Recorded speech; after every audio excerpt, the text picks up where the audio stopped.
فمن زحزح عن النار وأدخل الجنة فقد فاز।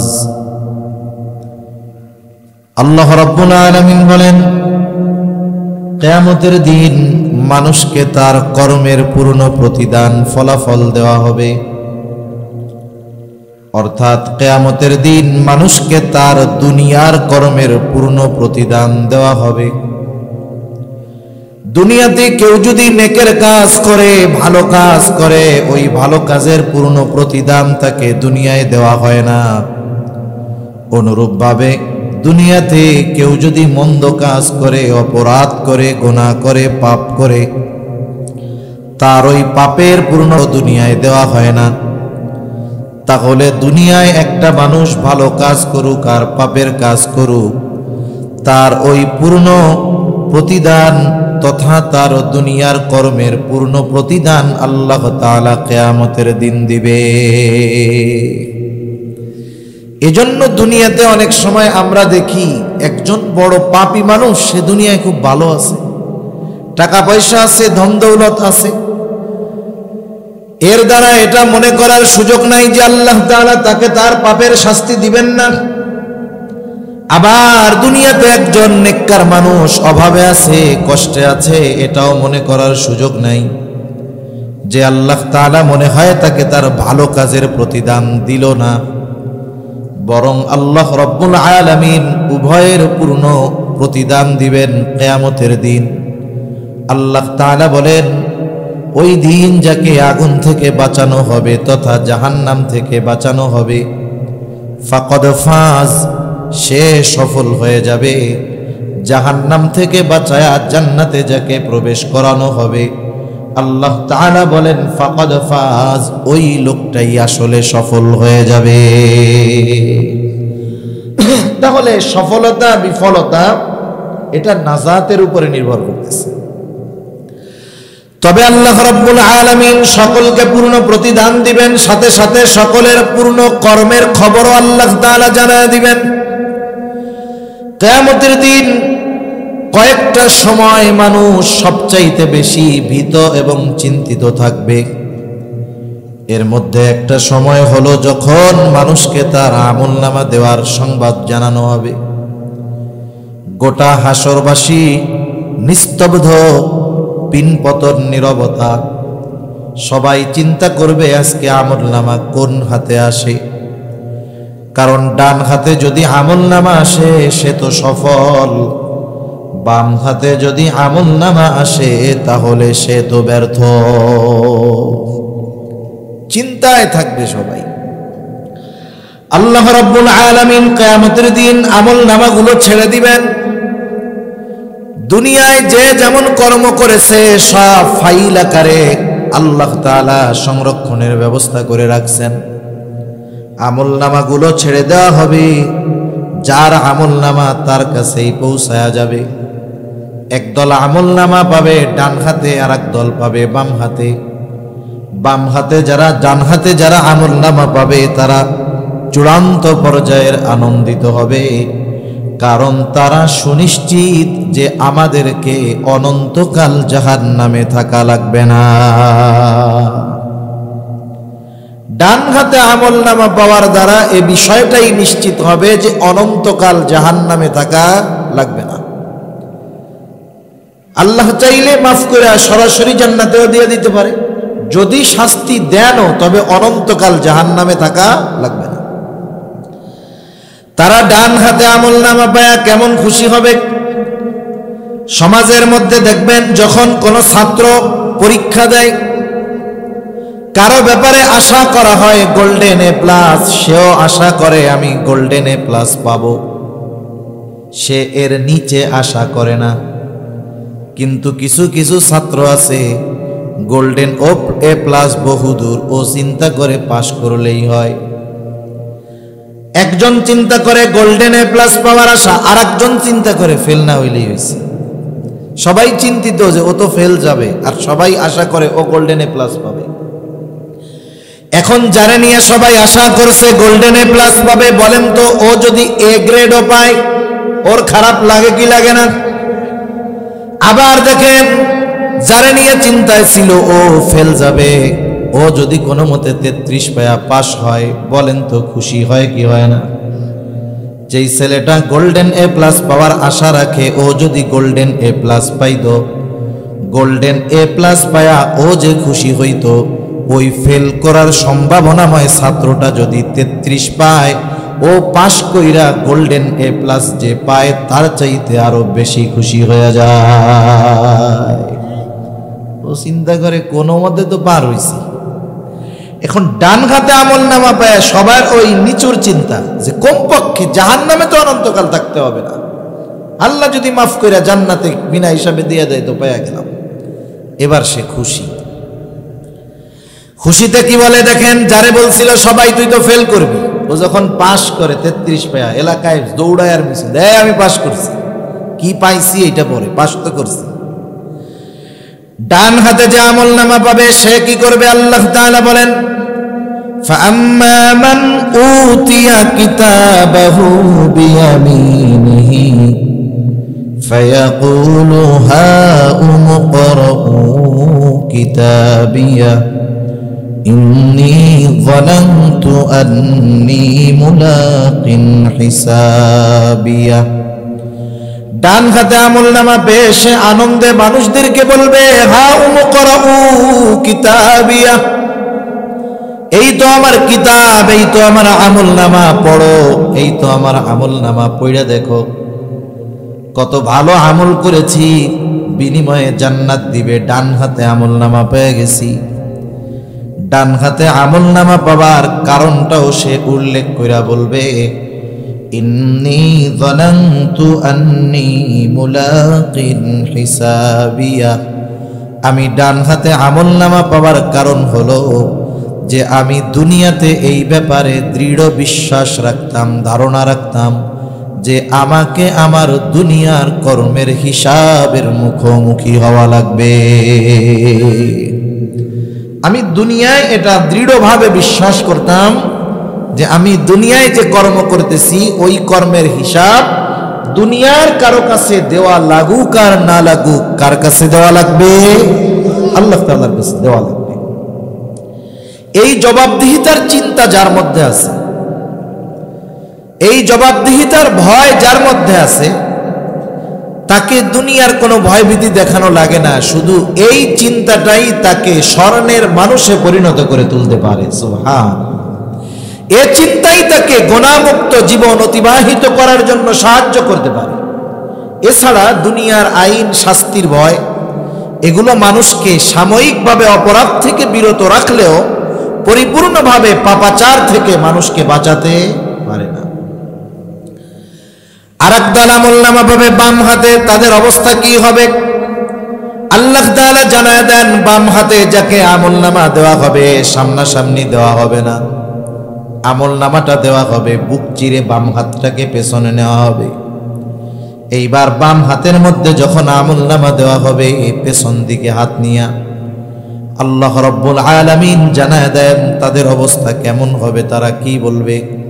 আল্লাহ বলেন ওয়া আম্মা মান উতিয়া কিতাবাহু বিশিমালি ফায়াকুলু ইয়া লাইতানি লাম উতা কিতাবিয়া ওয়া লাম আদরি মা হিসাবিয়া ইয়া লাইতাহা কানাতিল কাদিয়া।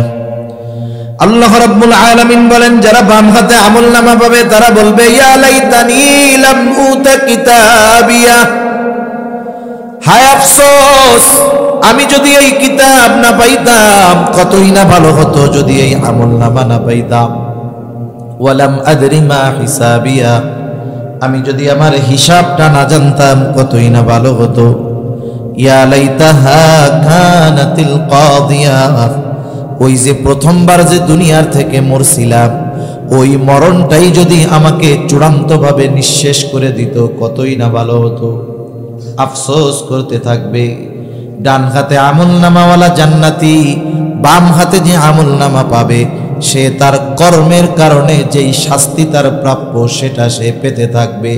এ কথাই আল্লাহ তাআলা কুরআনুল কারীমের মধ্যে জানায় দিয়ে বলেন, কুল্লু নাফসিন বিমা কাসাবাত রহিনা ইল্লা আসহাবাল ইয়ামিন। আল্লাহ তাআলা বলেন, প্রত্যেকটা মানুষ তার কর্মের নিকটে আবদ্ধ থাকবে। মুফাসসিরিনে কেরাম বলেন, এর দ্বারা উদ্দেশ্য হলো বাম হাতে যারা আমলনামা পেয়েছে তারা তাদের ওই পাপ কর্মের কারণে জাহান্নামের মধ্যে আবদ্ধ থাকবে। তবে তারা নয়, কারা? আসহাবুল ইয়ামিন, যারা ডান হাতে আমলনামা পেয়েছে তারা তাদের কর্মের কারণে জান্নাতের মধ্যে অবস্থান করতে থাকবে। সর্বশেষ অবস্থা, ডান হাতে আমলনামা যারা পেল তারা জান্নাতি, বাম হাতে যারা পাবে তারা জাহান্নামী। জান্নাতি জান্নাতে যাবার পরে না আছে কোনো চিন্তা, না আছে কোনো ভয়, না আছে কোনো পেরেশানি। হাসরের ময়দানে যখন অবস্থান করবে সবাই ভীত সন্ত্রস্ত থাকবে, কেউ কাউকে চিনবে না। হাসরের ময়দানের একটা চিত্র আল্লাহ তাআলা কুরআনুল কারীমের মধ্যে তুলে ধরে বলেন, ইয়াউমা ইয়াফিরুল মারউ মিন আখিহি ওয়া উম্মিহি ওয়া আবিহি ওয়া সাহিবাতিহি ওয়া বানিহি লিকুল্লি ইমরিইম মিনহুম ইয়াউমাইযিন শা'নুন ইউগনি। আল্লাহ রাব্বুল আলামিন বলেন, কিয়ামতের দিন ভাই ভাইয়ের থেকে পলায়ন করবে। ওয়া উম্মিহি ওয়া আবিহি, পিতা মাতার থেকে পলায়ন করবে। ওয়া সাহিবাতিহি ওয়া বানিহি, যেই স্ত্রী সন্তান না দেখলে অন্তরটা শীতল হয় না, কিয়ামতের দিন ওই স্ত্রী সন্তানদের থেকে পলায়ন করবে। শুধু তাই না, প্রত্যেকটা মানুষ নিজের চিন্তায় বিভোর থাকবে, কেমন করে আজকের দিনে নাজাত পেয়ে জান্নাতে যাওয়া যায়। একটা মানুষ তো এমনও বলবে, আল্লাহ আজকে আপনি সকলকে জাহান্নামে দিয়ে হলেও আমাকে মাফ করে আপনি জান্নাত দিয়ে দেন।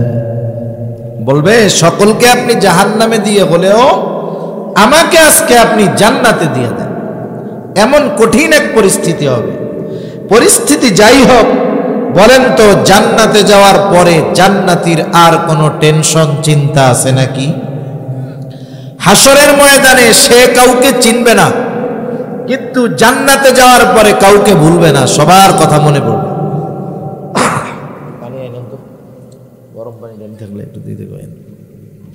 হাসরের ময়দানে কাউকে চিনবে না, জান্নাতে যাওয়ার পরে কাউকে সে ভুলবে না, সবাইরে খুঁজবে। এখন বলেন তো, জান্নাতে গিয়ে যদিও সবাইকে খুঁজবে, কিন্তু সবাইরে কি সে জান্নাতে পাবে? পাবে না। জানতে পারবে যে আমার কিছু প্রিয়জন, বন্ধু বান্ধব, আপনজন এরা জান্নাতে আসতে পারে নাই, এরা জাহান্নামে আছে। এইবার জান্নাতীরা পরস্পর নিজেদের মধ্যে ওই মুজরিম পাপী তথা জাহান্নামীদের ব্যাপারে কথোপকথন করবে, আলোচনা করবে। আল্লাহ তাআলা সে কথাই এরপরে বলেন, ফি জান্নাতিন ইয়াতাসাআলুনা আনিল মুজরিমিন। জান্নাতীরা পরস্পর জিজ্ঞাসাবাদ করবে মুজরিমদের ব্যাপারে, পাপীদের ব্যাপারে। তাফসীরে ইবনে কাসীর সহ দুনিয়ার সব প্রসিদ্ধ তাফসীরের মধ্যে আসছে, আল্লাহ রাব্বুল আলামিন এইবার জান্নাতি আর জাহান্নামীদের মধ্যে দেখা এবং কথাবার্তার ব্যবস্থা করে দিবে। জান্নাতীরা জাহান্নামীদের দেখবে, জাহান্নামীরা জান্নাতীদের দেখবে। জান্নাতীরা যখন জাহান্নামের দিকে তাকায় দেখবে, ওই জাহান্নামের মধ্যে তার আপনজন, প্রিয়জন, বন্ধু বান্ধব, আত্মীয় স্বজন কঠিন শাস্তির মধ্যে আছে। এই দৃশ্যটা দেখবার পর জান্নাতি আল্লাহর দরবারে কৃতজ্ঞতার মাত্রা বাড়ায় দিয়া বলবে, আল্লাহ দুনিয়ায় তো আমিও এদের সাথে থাকতাম, একই স্কুলে পড়তাম, একই কলেজে পড়তাম, একই বাজারে ব্যবসা করতাম, একসাথেই মাঠে খেলাধুলা করতাম। আল্লাহ আপনি যদি আমার প্রতি দয়া না করতেন আজকে হয়তো আমাকে ওদের সাথে জাহান্নামের মধ্যে থাকা লাগতো। আল্লাহ তাআলার কাছে কৃতজ্ঞতার মাত্রা বাড়ায়া দিবে। এইবার আল্লাহ তাআলা জাহান্নামীদেরকেও জান্নাতীদের দেখার ব্যবস্থা করে দিবে। জাহান্নামীরা যখন জান্নাতের মধ্যে তাকায় দেখবে আমার বন্ধু বান্ধব আত্মীয় স্বজন কাছের মানুষ জান্নাতের নাজ নেয়ামত ভোগ করতেছে। এই দৃশ্যটা দেখবার পর এমনিই তো জাহান্নামের শাস্তি, কঠোর আযাব, যন্ত্রণা, এই দৃশ্যটা দেখবার পর তার যন্ত্রণার মাত্রাটা আরো বেশি অনুভব হবে। কারণ সে চিন্তা করবে, আহারে এই মানুষগুলোর সাথেই তো দুনিয়ায় চলতাম, এই মানুষগুলোই তো আমার প্রতিবেশী ছিল, কাছের মানুষ ছিল। আমি যদি জীবনের কিছুটা সময় ওদের সাথে ওদের মত মতো চলতাম, একসাথেই তো মাঠে খেলতাম, কিন্তু নামাজের সময় যদি ওর সাথে নামাজে যাইতাম, একসাথেই তো বাজারে ব্যবসা করতাম, নামাজের সময় যদি ওর সাথে নামাজে যাইতাম, একসাথেই তো স্কুল কলেজ ভার্সিটির মধ্যে পড়তাম, নামাজের সময় যদি আমার ওই বন্ধুর সাথে নামাজে যাইতাম, গুনার কাজগুলো থেকে যদি বেঁচে থাকতাম, আজকে আমিও ওর মতো জান্নাতের নাজ নেয়ামত ভোগ করতে পারতাম। অনেক সময় দেখা যায় এইরকম হয় যে দুই বন্ধু একই সাথে পড়ালেখা করছে স্কুল কলেজে, কিন্তু দুইজনের ফলাফল তো সেম না। একজন ছাত্র ভালো ছিল কিন্তু অলসতা বা দুষ্টমির কারণে লেখাপড়া করে নাই, বাদ দিছে। আর একজন ছাত্র ভালো ছিল না, মেহনত করছে, এখন বড় অফিসার, সে ভ্যান চালায়। আমি কোনো পেশাকে ছোট করতেছি না, বোঝানোর জন্য বলতেছি। মনে করেন সে যখন রাস্তায় অটো, ইজি বাইক, ভ্যান চালায়, সে ছিল মেধাবী ছাত্র, আর তার বন্ধু তখন তার পাশ দিয়ে প্রাইভেট কার গাড়ি নিয়ে পুম পুম দিয়া পাশ দিয়া যায়। বলেন তো এই দৃশ্য দেখার পরে যে ভ্যান চালায় তার ভাল লাগবে? কি বলবে, আরে আফসোস, একসাথেই ছিলাম রে, ওর চেয়ে আমি আরো ভালো ছাত্র ছিলাম, ওই যে ওই শয়তানিটা যদি না করতাম তাহলে আজকে ও প্রাইভেট কার নিয়ে ঘুরে, আমি হলাম ল্যান্ড ক্রুজার নিয়ে ঘুরতাম। বলেন তো দুনিয়ার এই সামান্য আফসোস সারাটা জীবন তাকে অন্তরের মধ্যে পীড়া দিবে, কষ্ট দিবে, ঠিক কিনা বলেন? দেখেন দুনিয়ায় এতটুকু না পাওয়ার আফসোস, কষ্ট সব সময় মনের মধ্যে থাকে। আর দুনিয়ায় ওই সব কাজ যদি না করে, যেই কাজগুলো করার সুযোগ থাকার পরেও করে নাই, যার কারণে জাহান্নামে যাইতে হইল, তাহলে এই আফসোস তার জন্য কষ্টের মাত্রা বাড়াবে না কমাবে? জাহান্নামী ওই দৃশ্য দেখার পরে কষ্টের মাত্রা তার বেশি অনুভব হবে। দুই দলের মধ্যে দেখা শেষ, আল্লাহ রাব্বুল আলামিন এইবার কথোপকথনের ব্যবস্থা করে দিবে। জান্নাতি জাহান্নামীদের কাছে জানতে চাইবে, কিরে তোরা জাহান্নামে কেন আসলি? একসাথেই তো দুনিয়ায় চলতাম। আল্লাহ তাআলা সেই কথাও জানায় দিয়া বলেন, জাহান্নামীদের নিকটে জান্নাতীরা প্রশ্ন করবে, মা সালাকাকুম ফি সাকার, কোন কারণে তথা কোন জিনিস তোমাদেরকে এই সাকারে আনলো, জাহান্নামে আনলো? অর্থাৎ তোমরা কেন জাহান্নামে আসলা, কোন কারণে জাহান্নামে আসলা? জাহান্নামীরা জান্নাতীদের এই প্রশ্নের জবাবে এই সূরার এই আয়াতগুলোর আলোকে জাহান্নামে যাওয়ার চারটি কারণ বলবে। কয়টা কারণ? একটু জোরে বলেন না কয়টা? আর একটু জোরে বলেন। রাত তো বেশি, এজন্য একটু জোরে কইতেছি। এই চার কারণ আমরা জানবো। যদি কোনো কারণ আমাদের মধ্যে থাকে, ওটা কি ধরে রাখবো না বাদ দিয়ে দিব? কারা কারা তৈরি আছি? নারায়ে তাকবীর, নারায়ে তাকবীর। বার করবো তো ইনশাআল্লাহ। এখন কিন্তু ইনশাআল্লাহর পরিভাষা চেঞ্জ হয়ে গেছে। এখন একজনকে বলছে, ভাই এটা করবেন তো? আচ্ছা ইনশাআল্লাহ। এখন যদি ইনশাআল্লাহ বলে, ও মনে করে তাহলে মনে হয় করবে না। কারণ ইনশাআল্লাহরে আমরা না করার বস্তু বানাই নিছি। একটা কাজ করব না, বলবো না বা যাব না, ইনশাআল্লাহ যাবো না, তার মানে আল্লাহ চাইলে যাব। এটা হলো এখন না যাওয়ার মতো। যার কারণে দেখেন একজন যখন বলে, ভাই এই কাজটা করবেন তো? ইনশাআল্লাহ। ভাই না না, ভালো মতো কোন ভাই, করবেন তো? তার মানে ইনশাআল্লাহ বলার পরেও তার বিশ্বাস নেই। কেন? কারণ এখন আমাদের ইনশাআল্লাহ হলো না করার ফন্দি। যদি না করে, আল্লাহ চায় নাই তাই করি নাই। খাঁটি ইনশাআল্লাহ বলতে হবে, একেবারে অন্তর থেকে যে করব ইনশাআল্লাহ, বের করব। জাহান্নামীরা জাহান্নামে যাওয়ার এক নাম্বার কারণ বলবে ক্বালু লাম নাকু মিনাল মুসাল্লিন। এক নাম্বার কারণ বলবে আমরা মুসল্লি ছিলাম না, মুসল্লি ছিলাম না। মুসল্লি কাকে বলে? সপ্তাহে একদিন মসজিদে হাজিরা দিলে সে মুসল্লি না। শহরের মধ্যে দেখা যায় বেশি 10 তলা মসজিদ, 7 তলা 8 তলা মসজিদ, প্রতি ফ্লোরে 20টা কইরা কাতার, এক এক কাতারে 100 জন কইরা মানুষ ধরে। তার মানে মসজিদের মধ্যেই 1000 মানুষের উপরের চাইতে ধরে। অথচ জুমার দিন 10 তলা মসজিদ ফিলাপ হইয়া আরো রাস্তায় যে মানুষ দাঁড়ায়, ওই রকম 2 মসজিদের লোক। যেই মহল্লায় যেই এলাকায় জুমার দিন এত মুসল্লির নামাজির ঢেউ, ওই মসজিদেই ওই জুমার দিন পরে রক্ত আসরের নামাজে নিচের কাতারগুলোও ভরে না, নিচের 10 কাতারের 5 কাতারও ভরে না। তার মানে বোঝা গেল যারা নামাজ পড়ে এরা হলো কেউ সাপ্তাহিক মুসল্লি, আবার কেউ আছে বাৎসরিক মুসল্লি, আবার কেউ আছে সারা জীবনে একবারও নামাজ পড়বে না, একটা নামাজে অংশগ্রহণ করে, তা হলো ওইটা ওর নিজের জানাজার নামাজ। ওইটা তো আর না যাইয়া উপায় নাই। আমার মনে হয় ও যদি কথা কইতে পারতো, ও কইতো যে আমার আর দরকার নাই, সরাসরি কবরে দিয়ে জানাজা লাগবে না। এইরকম আল্লাহর বান্দা সমাজে আছে। সেজন্য সাপ্তাহিক নামাজি যারা, এরা মুসল্লি না।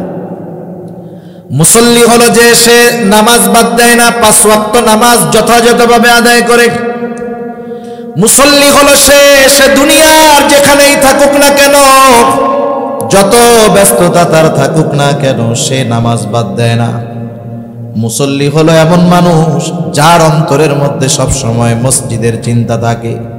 খাঁটি মুসল্লির অন্যতম একটি গুণ হলো তার অন্তর সর্বদা মসজিদের সাথে লাগানো থাকে। নবীজি এক হাদিসের মধ্যে বলেন 7 শ্রেণীর মানুষ আরশের ছায়ায় স্থান পাবে। সূর্যটা সেই দিন একেবারে নিকটে চলে আসবে। 9,30,00,000 মাইল দূরে সূর্য। বিজ্ঞান বলে সূর্যের শীতল দিকটা পৃথিবীবাসীর দিকে দেওয়া। ওই 9,30,00,000 মাইল দূরের সূর্যের উত্তাপ গরমের দিন সহ্য হয় না। ওই সূর্যটা যদি একেবারে নিকটে আসে, সূর্যের উত্তাপ দিকটা যদি হাসরবাসীর দিকে দেওয়া থাকে, কেমন গরম হবে একটু চিন্তা করে দেখেন। নবীজি বলেন হাসরের ময়দানে আরশের ছায়া ছাড়া কোথাও ছায়া থাকবে না। নবীজি বলেন 3 শ্রেণীর মানুষ, 7 শ্রেণীর মানুষ সেখানে স্থান পাবে। এই 7 শ্রেণীর মানুষের মধ্যে 1 শ্রেণীর মানুষ হলো, নবীজি বলেন রাজুলুম কলবুহু মুআল্লাকুম ফিল মাসাজিদ। ওই ব্যক্তি যার অন্তর সর্বদা মসজিদের সাথে লাগানো থাকতো। আরেক বর্ণনায় আসছে কলবুহু মুআল্লাকুম বিল মাসাজিদ, মানে মসজিদের সাথে যার হৃদয়টা সব সময় থাকতো। আপনাদের এলাকায় অনেক ছেলেপেলে প্রবাসে আছে না, বিদেশে আসেনি? আছে। মাঝে মধ্যে ফোন দেয় মায়ের কাছে, বাবার কাছে, বোনের কাছে, বন্ধুর কাছে। ফোন দিয়ে কি বলে, মনে করেন সৌদি আরবে আছে, ফোন দিয়ে বলে আরে দোস্ত আমার শরীরটা বইড়া রয়েছে সৌদি আরবে, আর মনটা কিন্তু যোধপুরা গ্রামে বইড়া রয়েছে। আছে সৌদি, মন আছে কোন জায়গায়? গ্রামে, বাড়িতে, ঘরে। প্রকৃত নামাজি যেখানেই থাকুক না কেন তার অন্তর থাকে মসজিদের সাথে। ও তো সৌদি আরব থাকার কারণে মন চাইলেও ডেলি আসতে পারে না, কিন্তু মুসল্লির অন্তর তো মসজিদের সাথে, মসজিদ মুসল্লির অন্তরের সাথে। এই জন্যই যখন মুয়াজ্জিন আহ্বান করে, মুসল্লি যে কাজেই ব্যস্ত থাক না কেন দৌড় দিয়া মসজিদের কাছে হাজির হয়ে যায়। তাহলে প্রকৃত মুসল্লি আরশের ছায়ায় স্থান পাবে। সেই জন্য জাহান্নামীরা হলো মুসল্লি নয়, আমরা মুসল্লি হব। মুসল্লি হলে শুধু যে আখিরাতের লাভ তা নয়, মুসল্লি হলে দুনিয়ার লাভ আছে না নাই? অনেক লাভ আছে। একটা লাভ শুনাই, যার মধ্যে সব লাভ অন্তর্ভুক্ত হয়ে যায়। দেখেন আমাদের দেশে যারা নামাজ পড়ে না, নামাজ না পড়ার কিছু কারণ আছে। নামাজ না পড়ার কারণগুলোর মধ্যে অন্যতম এক কারণ হলো তার কাজকর্ম। কাজকর্মের জন্য নামাজ পড়তে পারে না। দোকানদাররে জিজ্ঞাসা করবেন, বেনামাজি দোকানদার কি বলে? বলে আমার দোকানের ব্যস্ততায় নামাজ পড়ার টাইম পাই না। ভ্যানওয়ালা নামাজ পড়ে না কেন? কয় ভ্যান চালাই এই যান যায়, কিস্তির টাকা শোধাইতে পারি না, নামাজ পড়বো কোন সময়? কৃষক যে সে কৃষি কাজ করে, সে ব্যস্ততার ঠেলায় নামাজ পড়তে পারে না। কয় জমি নিড়াই এই তো মাজার ব্যথা যায় না, নামাজ পড়বো কোন সময়? এক কথায় তুমি ভোকাল কমাও, আওয়াজটা টনটন করো, রিভার্ব দাও, ইকো কমাও, আওয়াজটা টনটন হবে, ঘুরাও কেন? শুরুতে তো ভালো হয়েছিল। তাহলে মানুষ নামাজ না পড়ার কারণ হলো কি? যে তার কর্ম। কি বলেন? কর্ম। হালকা রিভার্ব দাও, রিভার্ব দাও। তার কর্ম, কর্মের কারণে সে নামাজ পড়ার টাইম পায় না। এখন বলেন তো, মানুষ কি কর্ম শখে করে না রিজিকের জন্য করে? একটু জোরে বলেন। নাকি কাজকর্ম ফাউ ফাউ আপনারা কইরা দেন? চাকরি বাকরি কেউ ফাউ ফাউ করে না, ব্যবসা বাণিজ্য কেউ ফ্রি ফ্রি করবে না। মানুষ তার কর্ম করে জীবন উপকরণ, রিজিকের জন্য। রিজিক শব্দের বাংলা অর্থ হলো জীবন উপকরণ। তার মানে জীবন পরিচালনার জন্য যা কিছু প্রয়োজন সব কিছু রিজক। টাকা পয়সা রিজক, একজন নেককার সন্তান রিজক, একটা নেককার বিবি রিজক, সুস্থতা রিজক। এক কথায় মানুষ রিজিকের জন্য, উপার্জন করার জন্য সে কাজকর্ম করে। বুঝে থাকলে একটু জবাব দিবেন। বলেন তো, যেই রিজিক উপার্জনের জন্য ব্যস্ত থাকার কারণে নামাজ পড়তে পারে না, সেই রিজিকের মালিক কে? আরো জোরে বলেন কে? এখন বলেন তো, রিজিকের মালিক যদি রিজিক পাওয়ার পদ্ধতি বইলা দেয়, ওই পদ্ধতি বাদ দিয়া যদি আমরা শুধু কাজকর্মের মধ্যে রিজিক তালাশ করি, হয়তো পাওয়া যাবে কিছু ঠিক, কিন্তু বরকতময় রিজিক পাওয়া যাবে না। সেই জন্য রিজিকের মালিক, রিজিক পাওয়ার পদ্ধতি আমাদের জানায় দিয়া বলেন, বান্দা ওয়া'মুর আহলাকা বিস-সালাতি ওয়াসতাবির আলাইহা লা নাসআলুকা রিজকা। রিজিকের মালিক বলে, বান্দা তুমি তোমার অধীনস্থ যারা আছে, ঘরের মানুষ যারা আছে, তাদেরকে নামাজের আদেশ করো, তুমিও তার উপরে অটল থাকো। তার মানে ঘরের মানুষগুলারেও মুসল্লি বানাও, তুমি নিজেও মুসল্লি হয়ে যাও। তাইলে লাভ কি? আল্লাহ তাআলা বলে, বান্দা লা নাসআলুকা রিজকা, আমি আল্লাহ তোমার কাছে রিজিক চাই না, বরং তুমি নামাজি, তোমার ঘরের মানুষগুলো যদি নামাজি হয়ে যায়, নাহনু নারযুকুকা, নামাজি হওয়ার কারণে আমি আল্লাহ তোমাকে রিজিক দিয়া দিব। আর একটু আস্তে কর। তাহলে মুসল্লি হইলে রিজিকের জিম্মাদারি কার? মনে রাখবেন, পরিমাণের উপরে বরকত নির্ভর করে না। এ সমাজে অনেক মানুষ আছে, লাখ টাকা উপার্জন করার পরেও মাস শেষে পকেটে টাকা থাকে না। আবার অনেক আল্লাহর বান্দা আছে, উপার্জন কম, এরপরেও ওর মধ্যে আল্লাহ তাআলা বরকত দেয়। যেমন দেখেন মসজিদের ইমাম, মাদ্রাসার হুজুর, বাস্তবতা হলো তাদের পরিশ্রম অনুযায়ী তাদের ওজিফা, তাদের সম্মানী অতি অতি কম, ঠিক না? আবার দেখেন কমও দেয়, আবার থাকে বাকি। যদি বেতন বাড়াইতে বলে কমিটি কয়, হুজুর আপনাকে ইনকামে বরকত আছে, বলে না এরকম? এই বরকতের এই দোহাই দিয়ে পাবলিকরে ঠকানো যাবে না। ইমাম সাহেব, মাদ্রাসার শিক্ষক, মুয়াজ্জিন, এদেরকে এই দোহাই দিয়ে কি ঠকানো যাবে না। তবে যতটুকু দেওয়া হয় এটা বর্তমান জামানায় অতি কম, এরপরেও এদের চলে। কেমনে চলে? কেন চলে? কারণ একজন ইমামের ঘরে আপনি বেনামাজি পাবেন না, মাদ্রাসার শিক্ষকের ঘরে আপনি বেনামাজি পাবেন না। ইমাম নিজেও মুসল্লি, ইমামের ঘরের 3 বছরের ল্যাংটা পোলাটাও মুসল্লি, ঠিক কিনা বলেন? ওনার ওয়াইফ, স্ত্রী মুসল্লি, নামাজি, মেয়েটা নামাজি, বাবা নামাজি, মা নামাজি।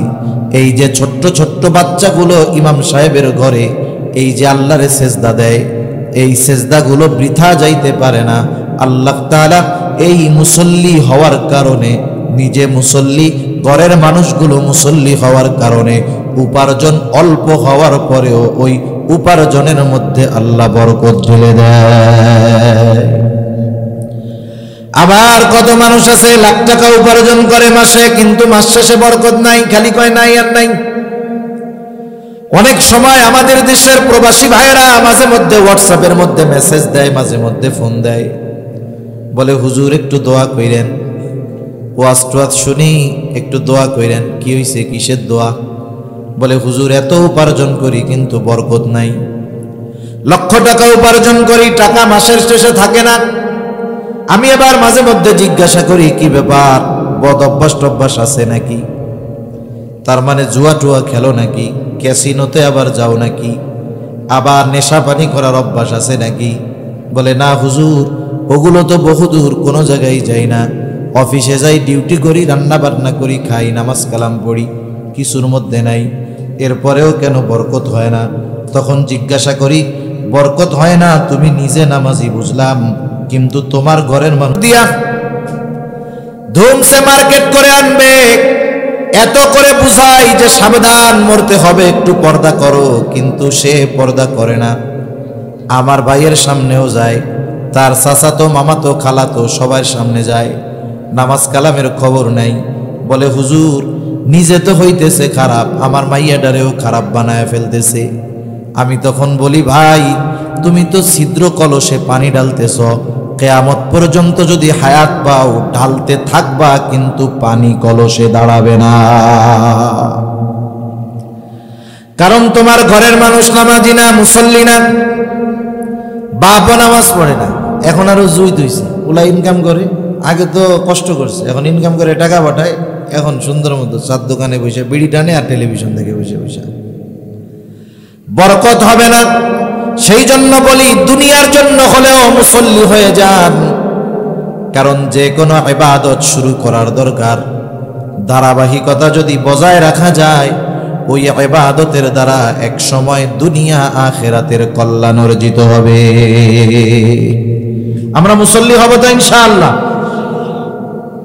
কোন ইনশাআল্লাহ কইছেন? আসলটা তো নাকি? আচ্ছা ঠিক আছে। তাহলে জাহান্নামীরা জাহান্নামে যাওয়ার এক নাম্বার কারণ তারা মুসল্লি নয়। আমরা মুসল্লি হব। মুসল্লি হলে দুনিয়ার লাভ, আখিরাতের লাভ। মুসল্লি হলে দুনিয়ার অন্যতম লাভ, রিজিক পাওয়া যায়। আর ঘোষণা দিছেন কে রিজিকের মালিক, সেই জন্য মুসল্লি হলে দুনিয়ার লাভ, আখিরাতের লাভ। 2 নাম্বার, তারা বলবে ওয়ালাম নাকু নুতঈমুল মিসকিন, আমরা মিসকিনদেরকে খানা খাওয়াইতাম না। খানা খাওয়ানো সাধারণভাবে ফজিলতের কাজ, খানা খাওয়ানো সাধারণভাবে ফজিলতের কাজ। কষ্ট হইতেছে না তো আপনাদের? আর একটা জিনিস হইল, ওই অপরিচিত গন্তব্য কাছে হইলেও দূরে মনে হয়। আপনি যে জায়গায় জীবনেও যান নাই, চেনেন না, মোবাইলের ম্যাপ ট্যাপ নাই, যাওয়ার সময় কি মনে হয়? আসার সময় কাছে। এখন আমি তো বইলে যাইতেছি, কিন্তু কয়টা পর্যন্ত বলবো এটা তো আর আপনারা জানেন না, জানেন? তাহলে এখানে আমাদের গন্তব্য অনির্দিষ্ট। গন্তব্যটা জানায় দিলে আপনাদেরও সুবিধা, আমারও সুবিধা। আপনারা ওই ধরনের মন মানসিকতা থাকবে যে উনি ওই ক্যাটের মধ্যে শেষ করে দিবে। আমার গন্তব্য হলো 11:15, আমি 10:15টার পরে শুরু করছি, 10:10টার দিকে শুরু করছি, 11:15টা ইনশাল্লাহ শেষ হয়ে যাবে। হয়তো আর 14, 15, 16 মিনিটের মতো এরকম আছে মনে হয়। তা দেখেন, খানা খাওয়ানো সাধারণভাবে ফজিলতের কাজ। একটু খেয়াল দিই, নবীজির কাছে একজন আসছে, আইসা প্রশ্ন করে আইয়ুল ইসলামি খাইর, ইসলামের মধ্যে সর্বোত্তম কাজ কোনটা? নবীজি ছিলেন উম্মতের রূহানি ডাক্তার। একই প্রশ্ন যদি একাধিক ব্যক্তি করত, নবীজি ওই ব্যক্তির অবস্থার আলোকে প্রশ্নের জবাব দিতেন। এই লোকের এই প্রশ্নের জবাবে নবীজি বললেন তুতঈমুত তাআম ওয়া তাকরাউস সালাম আলা মান আরাফতা ওয়া মান লাম তারিফ। নবীজি বলেন তুমি মানুষকে বেশি বেশি সালাম দাও, তুমি মানুষকে খানা খাওয়াও, আর পরিচিত অপরিচিত সবাইকে বেশি বেশি সালাম দাও। এখানে নবীজি বলছেন মানুষের খানা খাওয়াও, কিন্তু কোনো স্তর বিন্যাস করেন নাই। নবীজি বলেন নাই ধনীরে খাওয়াবা না গরিবরে খাওয়াও, বরং কেউ যদি আল্লাহ তাআলার সন্তুষ্টির জন্য কোটিপতিকেও যদি কোনো ফকির মিসকিন গরিব কোটিপতিকেও যদি আল্লাহর জন্য খানা খাওয়ায়, বলেন তো ফজিলত আছে না নাই? আত্মীয় স্বজন দাওয়াত দিয়ে যদি খানা খাওয়ানো হয়, ফজিলত আছে না নাই? আপনার ছেলের বিবাহ দিয়েছেন, অলিমা দিয়া আত্মীয় স্বজন দাওয়াত দিয়া খাওয়াইলেন, ফজিলত আছে না নাই? আরো জোরে বলেন আছে না নাই? এখন খানা খাওয়াইয়া দরজা একটা বানাইয়া টেবিল পাইতা বৈশা রইছেন, বলেন তো ফজিলত আছে না নাই? আরে এক্ষেত্রেও তো আছে ফজিলত। নগদ ক্যাশের ফজিলত আছে না? এটা হলো এক ধরনের সিস্টেমের ব্যবসা, যে ব্যবসায় কোনো লস নাই, হিসাব করে যে কত খরচ করলাম কত আসলো। মানুষকে খানা খাওয়ায়া বিনিময়ের আশা করা এটা মুমিনের কাজ না। সাহাবায়ে কেরাম মানুষের খানা খাওয়াইছে, কিন্তু প্রতিদান আশা করছে কার? জোরে বলেন না কার? সাহাবায়ে কেরাম কি বলতো? বলে ইন্নামা নুতঈমুকুম লিওয়াজহিল্লাহ লা নুরিদু মিনকুম জাযাআও ওয়ালা শুকুরা। সাহাবায়ে কেরাম মানুষের খানা খাওয়ায়া বলতো ইন্নামা নুতঈমুকুম লিওয়াজহিল্লাহ, আমরা তোমাদের খানা খাওয়াইছি আল্লাহর জন্য তথা আল্লাহর সন্তুষ্টির জন্য। যেহেতু খানা খাওয়াইছি আল্লাহর সন্তুষ্টির জন্য, লা নুরিদু মিনকুম জাযাআও ওয়ালা শুকুরা, সুতরাং আমি তোমাদের কাছে কোনো বিনিময় আশা করি না, প্রতিদান আশা করি না। খানা খাওয়াইছি, টাকা চাই না, টাকা পয়সা তো বহুদূর। ওয়ালা শুকুরা, এই খানা খাওয়ানোর বিপরীতে আমরা তোমাদের কাছে কৃতজ্ঞতাও আশা করি না। খানা খাওয়াইছি একটু ধন্যবাদ দিবেন, এটাও আমরা আশা করি না। কারণ খানা খাওয়াইছি কার জন্য? প্রতিদান দিবেন কে? আল্লাহ। সাহাবায়ে কেরাম এরকম ছিল। এই জন্য আমরা যারাই খানা খাওয়াই, ধনী হোক গরিব হোক অসহায় হোক পরিচিত হোক আত্মীয় হোক অনাত্মীয় হোক, কার জন্য খাওয়াবো? জোরে বলেন কার জন্য? টাকা পয়সার জন্য না তো। এইভাবে খানা খাওয়াইলে ফজিলত আছে। তাহলে খানা খাওয়ানো সাধারণভাবে ফজিলতের কাজ। এখন এই খানাটা কেউ যদি কোনো দরিদ্র অসহায়কে খাওয়ায়, বলেন তো ফজিলত কম না বেশি? নিঃসন্দেহে বেশি। আবার দেখেন, উচিত হলো দরিদ্রকে দান করে অসহায়কে খাওয়ায়া দোয়া না চাওয়া। আমরা অনেক সময় 10 টাকা দান করে কই দোয়া করেন।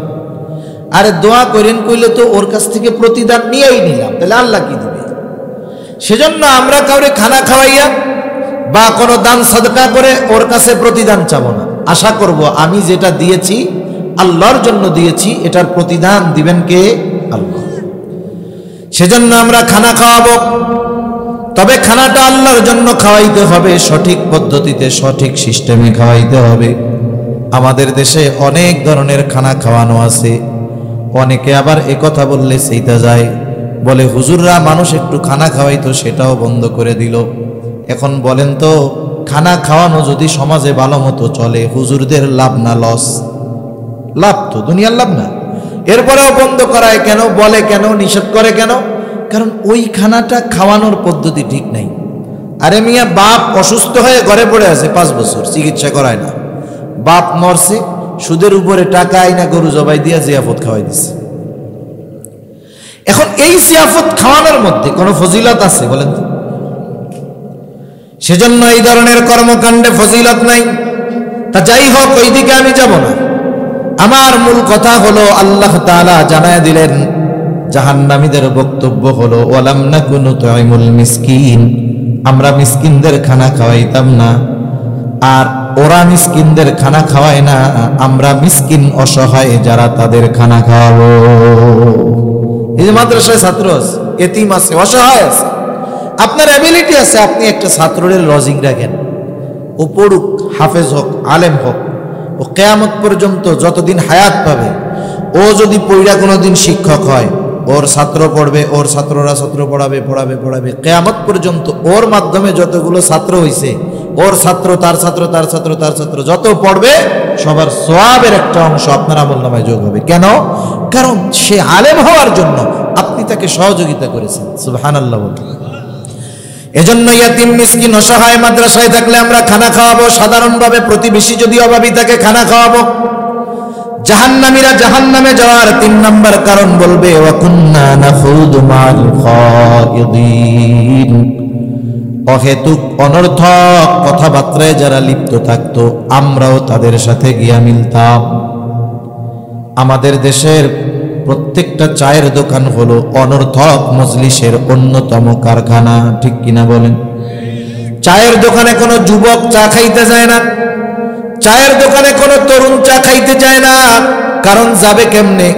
ওই যুবকের বাপ, বুড়া বাপ, দাড়ি পাকা বাপ, সে তো চার দোকানে বৈশা বৈশা চা খায়, বিড়ি টানে আর সিনেমার মধ্যে নাচ গান দেখে বেড়াইতেছে।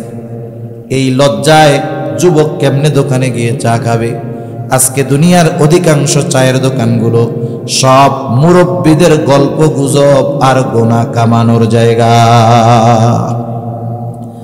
চার স্বাদ যত হোক, টেলিভিশন না থাকলে ও চার দোকান শেষ, কাজ হবে না। আর যার দোকানে টেলিভিশন আছে, ভালো বসার জায়গা আছে, দেখবেন সকাল থেকে দোকান বন্ধ হওয়ার আগ পর্যন্ত ওই দোকান কোনো সময় খালি হয় না, সবাই আছে। এখন চার দোকানে যে গল্পগুলো হয়, ওই জায়গা তো কোরআন হাদিসের গল্প হয়, জান্নাত জাহান্নামের আলোচনাও কিছু হয়, মাসলা মাসাইলও মাঝে মধ্যে বলা কওয়া হয়, নাকি হয়? হয়, কিচ্ছু হয় না। ওইসব জায়গায় সব গীবত, অন্যর সমালোচনা, আলোচনা এসবই হয়। এখন চায়ের দোকানে মানুষ যায় কেন? অধিকাংশ ক্ষেত্রে যাদের কোনো কাম কাজ নেই, সময় অনেক আছে, এই মানুষগুলো চায়ের দোকানে বেশি যায় সময় কাটানোর জন্য। এখন যেই মুরব্বী সময় কাটানোর জন্য চায়ের দোকানে বৈশা আছে, ওই মুরব্বীরে যদি বলা হয়, মুরব্বী এক কাজ করেন, প্রস্তুতি নেন, এই যে ইস্তেমা হবে আল্লাহ যদি চায় 2, 3, 4 ফেব্রুয়ারি মাসের, প্রস্তুতি নেন, ওই জায়গা থেকে 3 চিল্লায় চলে যাবেন, যেহেতু আল্লাহ সময় আপনারে অনেক দিছে। তখন দেখবেন ওই মুরব্বী বলবে যে আমার টাইম নাই, আমার এত ব্যস্ততা, নড়ারও টাইম নাই। একটু আগে সময় কাটানোর জন্য চায়ের দোকানে বৈশা থাকে, কিন্তু দিনই কাজ করার কথা যখন বলা হয়, ওই সময়ওয়ালা মানুষটাও তখন ব্যস্ত হয়ে যায়। সেই জন্য এই অনর্থক সময়গুলো যে এই মজলিসগুলায় ব্যয় করতেছি, এটা আফসোসের কারণ হবে। আপনার আমার সময় আছে, মুরব্বী মানুষ সন্তান উপার্জন করে, চায়ের দোকানে সময় না কাটাইয়া মসজিদে কাটান। মাদ্রাসায় গিয়ে কোরআন পড়তে পারেন না, হেফজখানার ছাত্রদের পাশে বসে কোরআন শোনেন, নিজে কোরআন শেখার চেষ্টা করেন, দাওয়াত ও তাবলীগে সময় দেন। এই অবস্থায় যদি দিন শিখতে শিখতে মৃত্যু চলে আসে, আশা করা যায় তালিবুল ইলমের কাতারে নামটা উঠে যাবে ইনশাআল্লাহ, ঠিক কিনা বলেন? সেজন্য জাহান্নামীরা বলবে আমরা অনর্থক মজলিসের মধ্যে লিপ্ত ছিলাম। লম্বা আর করব না, যেহেতু হুজুর চলে আসছে, লম্বা করা ঠিক হবে না। 4 নাম্বার, ওয়া কুন্না নুকাযযিবু বিয়াউমিদ্দিন, আমরা কিয়ামতের দিবসকে অস্বীকার করতাম। বুজুর্গানে দিন উলামায়ে কেরাম বলেন অবস্থা 2টা হতে পারে। একটা হলো কিয়ামতকে অস্বীকার করে, অস্বীকার যদি করে চিরস্থায়ী জাহান্নামী, কোনো সন্দেহ নাই। আর একটা হলো বিশ্বাস করত ঠিক, কিন্তু কিয়ামতের ব্যাপারে উদাসীন ছিল, তাকেও লম্বা সময় জাহান্নামে থাকতে হবে। তার মানে কিয়ামতের প্রতি দৃঢ় বিশ্বাসী আমাদের হওয়ার দরকার। কারণ যে যত কিয়ামতের ব্যাপারে যত দৃঢ় বিশ্বাস, দুনিয়ায় তার কাজকর্ম তত সুন্দর। ওই যে ডান হাতে যে আমলনামা পেয়েছে, ডান হাতে আমলনামা পাবার কারণ হিসাবে সে বলছে, আমি এই ব্যাপারে দৃঢ় বিশ্বাস রাখতাম যে আমাকে আমার কর্মের হিসাব আল্লাহ তাআলার সামনে দেওয়া লাগবে। এই হিসাব দিতে হবে কিয়ামতের দিন। সে ওই কিয়ামতের উপরে অতি বিশ্বাসী ছিল, দৃঢ় বিশ্বাসী ছিল, যার কারণে তার দুনিয়ার কর্ম সুন্দর, আমলনামা ডান হাতে। জাহান্নামীরা বলবে এভাবে চলছে দুনিয়ার হায়াত। হায়াত নামক মোমবাতি যখন জ্বালায় দেওয়া হয়, আস্তে আস্তে শেষ হয়, মোমবাতি শেষ, আলো নিভে যায়। হায়াত নামক মোমবাতি মায়ের পেটে থাকতেই জ্বালায় দেওয়া হয়েছে, এখন শুধু কমতেছে। কোন সময়